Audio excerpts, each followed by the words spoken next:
Welcome to the banker lamp. Please enjoy the video.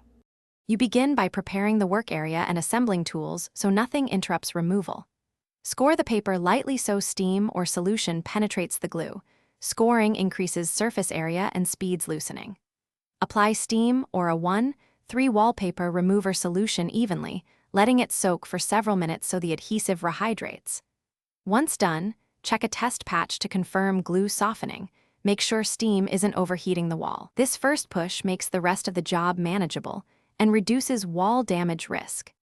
You continue by working methodically across the wall in small sections to avoid dried glue. Hold the scraper at a low angle and push gently to lift paper without gouging. If you meet resistance, re-wet for 2-5 minutes and try again.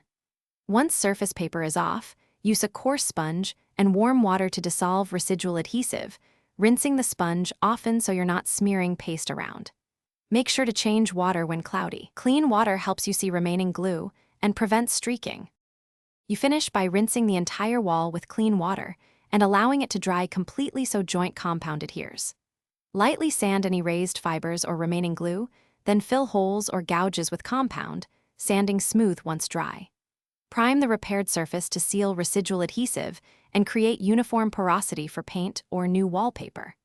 If stubborn glue remains, treat small areas with diluted vinegar or a commercial adhesive remover. Test first. And repeat soaking. This targeted approach prevents overworking the wall. Thanks for watching. If this was helpful, leave a like and consider subscribing. See you next time.